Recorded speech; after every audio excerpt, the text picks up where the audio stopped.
Welcome to Sunday School, 1 Corinthians 15:33. Be not deceived, evil communications corrupt good manners. Jehoshaphat, the king of Judah, was a good man and a wise king, but he made one mistake which brought great trouble upon his family and upon his land in after days. He married his son Jehoram to Athaliah, the daughter of Ahab and the wicked Jezebel.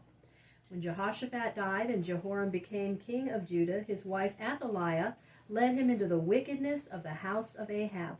Jehoram killed all his brothers, the sons of Jehoshaphat, so that no one of them might rise up against him.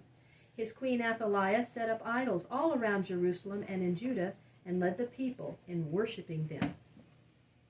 The prophet Elijah was still living in Israel when Jehoram began to reign in Judah.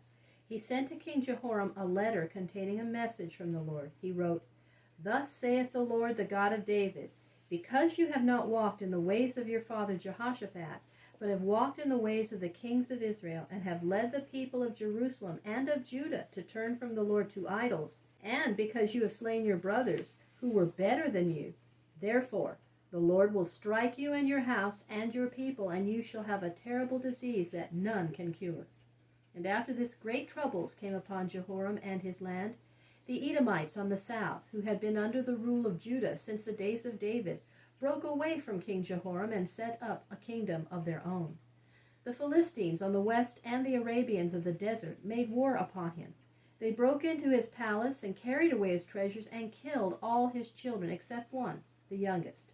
And upon Jehoram himself fell a sickness that lasted many years and caused him great suffering. No cure could be found, and after long years of pain, Jehoram died.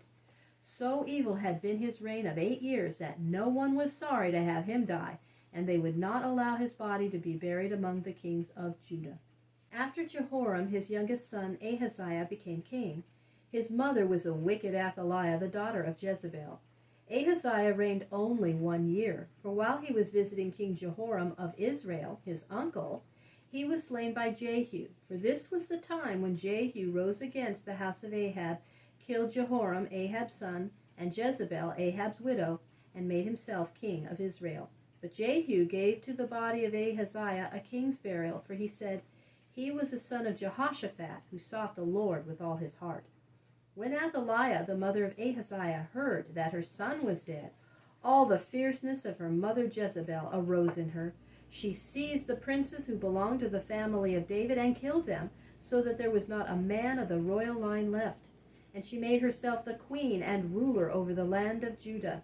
She shut up the house of the Lord and built a temple for Baal, and for 6 years led the people of Judah in all wickedness. In the slaughter of the royal family by Athaliah, one little child of Ahaziah had been saved. His name was Joash. He was a baby, only a year old, when his grandmother Athaliah seized the throne, and his aunt, a sister of Ahaziah and the wife of the priest Jehoiada, hid him in the temple of the Lord and kept him safe from the hate of Queen Athaliah. There he stayed for 6 years, while Jehoiada the priest was preparing to make him king. When all things were ready and little Joash was 7 years old, Jehoiada the priest brought him out of his hiding place and set him before the people and the rulers in the temple, and placed the crown upon his head. Then all the people shouted, "Long live the king! Long live the king!" Queen Athaliah heard the noise of the shouting and came out of her palace to see what had taken place. She saw the little boy king standing by a pillar in the temple with the crown upon his head, and around him the soldiers and the people crying aloud, "Long live the king!" Athaliah was very angry as she saw all this. She called for her servants and her soldiers to break up this gathering of the people and to take the boy king. But no one would follow her, for they were tired of her cruel rule, and they wished to have for their king one who came from the line of David. Jehoiada said to the soldiers, "Take this woman a prisoner and carry her out of the temple of the Lord. Let not her blood be spilt in the holy house." So they seized Athaliah and dragged her out of the temple and killed her. Then Jehoiada and all the people made a promise to serve the Lord only. They tore down the house of the idol Baal and destroyed the images and broke its altars in pieces. They made the temple holy once more and set the house in order, and offered the sacrifices and held the daily worship before the altar. And all the people were glad to have a descendant of David, one of the royal line, once more on the throne of Judah. As long as Jehoiada the good priest lived, Joash ruled well, and his people served the Lord. When King Joash grew up, he wished to have the temple of the Lord made new and beautiful. For in the years that had passed since the temple had been built by Solomon, it had grown old and had fallen into decay. Then too Queen Athaliah and the men who worshipped Baal had broken down the walls in many places, and they carried away the gold and the silver of the temple to use in the worship of Baal. At first King Joash told the priests and Levites who served in the temple to go through the land and ask the people for money to be spent in furnishing the temple. But the priests and the Levites were slow in the work, and the king tried another plan for getting the money that was needed. He caused a large box or chest to be made and had it placed at the door of the temple so that all would see it when they went to worship the Lord. In the lid of the box was a hole through which they dropped money into the box.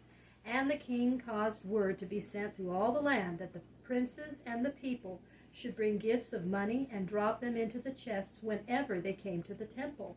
The people were glad and brought their gifts willingly, for they all wished to have God's house made beautiful. In a short time the box was full of gold and silver. Then the king's officers opened the box and tied up the money in bags and placed the bags of money in a safe place. The box was filled with gold and silver many times until there was money in abundance to pay for all the work needed in the temple and for making new ornaments of gold and silver for the house. When Jehoiada the good priest was very old, he died. And after his death there was no one to keep King Joash in the right way. The princes of the land loved to worship idols and did not serve God, and they led King Joash into wicked ways after he had done so well. God was not pleased with Joash after he forsook the Lord, and God allowed the Syrians from the north to come upon the land. They robbed the cities and left Joash sick and poor. Soon after the coming of the Syrians, his own servants killed him and made Amaziah his son king in his place.